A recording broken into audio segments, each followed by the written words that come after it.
Janine Puget, bonjour. Qu'est-ce qui vous a donné envie de venir sur ce 8e congrès de l'AIPCF? Il y a multiples raisons pour que je sois venue. L'une d'elles, peut-être principale, c'est que j'aime beaucoup Rosa et que je trouve que son effort est très très important et que je trouve que tout ce qui donne la possibilité aux gens de se connaître dans différents pays est important aussi.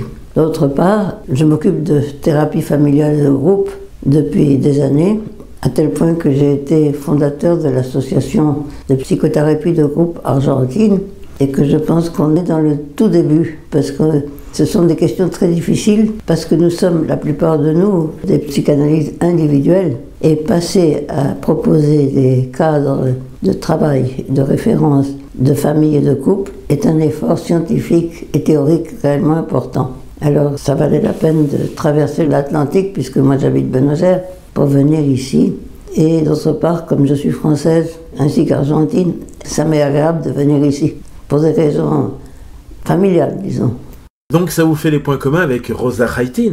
Oui, on a beaucoup de points communs, même la double nationalité, au surplus l'intérêt scientifique et théorique. Non? Si vous voulez, c'est un monde qui devrait ne pas être nouveau, mais qui est quand même nouveau, jeune en tout cas, on pourrait dire, pour la psychanalyse. C'est pas que les couples, c'est nous qui les avons découverts, et les familles, mais l'accent ou la manière de penser, de travailler avec les familles et les couples, demande un gros effort théorique, et je dirais presque de détruire des murs de corpus théorique solides pour pouvoir faire entrer d'autres hypothèses et d'autres manières de concevoir les liens. Alors, mon travail fondamental est sur la psychanalyse de lien.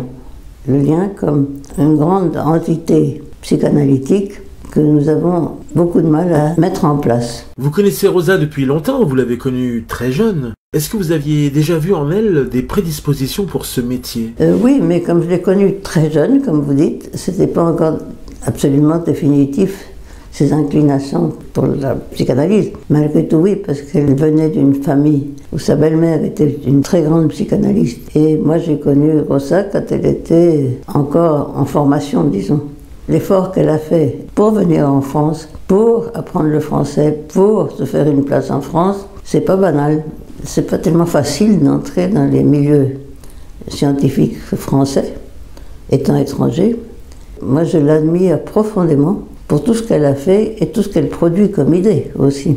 Par exemple, l'innovation qu'elle a fait aujourd'hui est absolument originale et déconcertante, je dirais, mais qui a fait que tout le monde qui était là présent a dû se sentir faisant partie du congrès. Et ça, c'est pas habituel. Elle a inventé un dispositif qui est absolument une création d'elle, et peut-être de l'équipe avec laquelle elle a travaillé pour organiser le congrès, mais que moi j'admire beaucoup parce que dès qu'il se passe quelque chose qui est différent à ce qui se passait hier, il me semble qu'on fait des progrès. On a du mal à créer du futur, on a du mal à advenir, et on est trop dans le passé parfois, et en essayant de remémorer tout ce qui s'est passé avant, c'est la psychanalyse, c'est l'histoire du passé qui a des effets sur le présent, mais qu'on a du mal aussi à travailler sur l'imprévisible de la vie de tous les jours et sur l'inconnu. Et il me semble que justement, ce qu'elle a fait aujourd'hui, c'était de cet ordre d'idées. C'est-à-dire qu'elle a pensé quelque chose qui était un dispositif nouveau, c'était chaleureux. Alors j'imagine que ce congrès va être un gros succès et je suis très contente de pouvoir y participer. Pour moi, c'est un effort quand même, parce que là où j'habite, c'est à 13 000 km d'ici. Donc c'est un effort physique, disons. Mais ça vaut la peine. Je suis contente de l'avoir fait. Et en plus, on se retrouve avec plein d'amis qu'on voit de temps en temps, mais que tout d'un coup, on sent que les liens d'amitié n'ont pas besoin d'une fréquence quotidienne. Ils se maintiennent à travers le temps sans avoir besoin de cette relation présente de tous les jours. Et ça, c'est aussi quelque chose que j'ai appris petit à petit, que ce qui est important, c'est qu'est-ce qu'on fait ensemble. Si on fait un bon travail, un bon lien, si on sent qu'il se passe quelque chose entre deux ou plusieurs personnes, je crois qu'on gagne quelque chose dans la vie qui est pour moi aujourd'hui le moteur de la vie, parce que ça donne envie de se rencontrer avec d'autres, ça ouvre un monde qu'on ne connaît pas, et l'inconnu est, je crois, le plus important de la vie de chacun. C'est-à-dire avoir le plaisir de se trouver ou de s'amuser avec l'inconnu. Souvent, les gens me disent, puisque vous avez déjà travaillé, pourquoi continuer? Parce que c'est le moteur de ma vie, c'est le besoin de rencontres inattendues. le besoin de travailler à partir de l'incertitude, une incertitude qui est, je crois, le moteur de la vie et la curiosité, qui souvent s'éteignent parce qu'on croit qu'on a besoin de prévoir et de répéter ce qui a été du plaisir. Le plaisir ne se répète pas, il se crée tous les jours au fur et à mesure. Et c'est là mon point de départ. Mais c'est pas facile que les gens prennent du plaisir à se trouver avec l'inconnu. On a besoin, il semblerait, d'une connaissance qui vous attache au sol et qui vous empêche de faire avec l'errance. C'est une question que je travaille beaucoup, de nous sentir sujets errants, mais pas de sujets fixes et qui ont des définitions identitaires qui permettent de croire qu'on est le même que celui qu'on était hier. Et moi je pense qu'on n'est jamais le même, mais qu'on a envie d'être le même pour éviter tout ce que représente la possibilité de ne pas connaître. Ce genre de congrès permet aux anciennes comme aux nouvelles générations de se rencontrer. Quel est le message que vous donneriez aux personnes qui démarrent dans ce secteur d'activité? Moi je vous poserai le problème d'une autre manière. Je dirais, comment faire pour que la vieille génération donne une place aux jeunes? La transmission est difficile. La transmission est difficile parce qu'elle n'est plus linéaire, comme elle était avant, que c'était les vieux qui enseignaient aux jeunes, tandis que c'est les jeunes qui nous enseignent aujourd'hui à nous. Et on a du mal à être délogé de nos positions du savoir et laisser une place à ceux qu'on ne connaît pas, qui sont les jeunes, qui ont des dispositifs et qui ont une manière de vivre, une manière de concevoir la vie qui n'est plus la même que celle que nous avions nous dans nos générations. Chacun peut et doit se nourrir des expériences de l'autre. Chacun doit se nourrir de cette expérience et moi, j'espère, ce qui va se passer, c'est qu'il y aura assez de jeunes qui nous enseigneront à nous ce que la vie est pour eux. Et ce n'est pas nous qui allons leur dire comment c'est la vie, c'est eux qui doivent nous dire comment c'est et peut-être nous savoir comment leur donner une place. Et je dois dire que mon expérience, c'est que les jeunes m'écoutent. Je ne prétends pas leur dire ce qu'ils pensent, mais je prétends essayer d'établir avec eux une rencontre de laquelle on puisse sortir chacun de nous enrichi. Mais pas essayer de leur plaquer des connaissances, sinon de dire, bon, on va voir ensemble qu'est-ce qui se passe. Et je crois qu'une des difficultés avec les psychanalystes, mais c'est pas seulement les psychanalystes, c'est les générations, c'est qu'ils pensent qu'ils savent ce que les jeunes pensent. Et c'est pas vrai. Ils ont un autre langage, une autre manière de concevoir les liens, d'autres valeurs, une différente idée de la prévision. On ne peut plus leur dire travaillez bien parce que comme ça, quand vous serez grand, vous aurez tous les succès. Ils savent très bien que ce n'est pas comme ça, que le monde change tous les jours. Alors, il faut qu'on trouve nous-mêmes un langage pour pouvoir leur parler. Il doit y avoir une forme de respect qui doit venir des deux côtés. Voilà.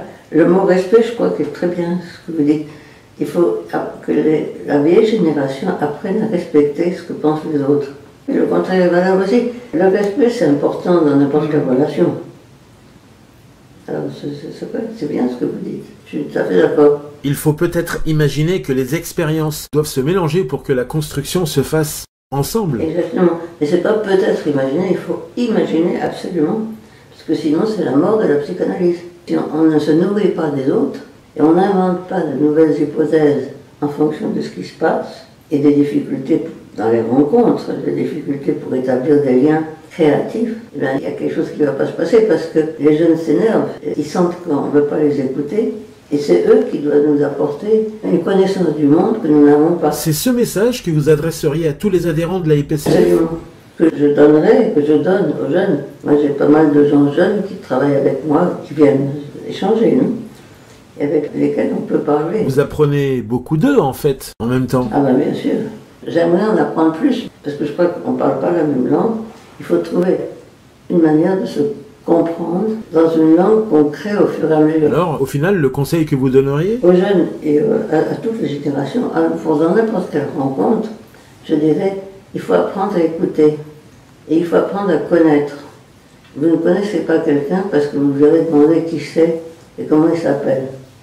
Alors connaître, c'est un processus très compliqué qui se produit tous les jours, mais qui oblige à penser qu'on ne sait pas d'avance qu'est-ce qui va se passer. Alors, la prévision devient inutile, parce que la prévision correspond à un modèle déterministe, et que maintenant nous sommes dans l'incertitude. Alors, il faut apprendre tous les jours à écouter. Ce serait mon message. Au nom de tous les membres de l'AIPCF, merci d'avoir fait le déplacement. Vous honorez ainsi tous les organisateurs et les membres de cette association par votre présence. Pour terminer, on va vous demander juste un mot qui pourrait, selon vous, représenter ce genre de rencontre. Quel est le mot qui vous vient tout de suite à l'esprit? Tout de suite comme ça, l'esprit, c'est l'incertitude. Je ne sais pas ce qui va se passer, si je vais sortir enrichi ou pas, mais je suppose que oui. Alors, si ma prédiction est valable, ça va, mais je ne peux pas dire comment et pourquoi. Ce que je voudrais, c'est qu'en sortant d'ici, j'en sache moins que ce que je savais avant.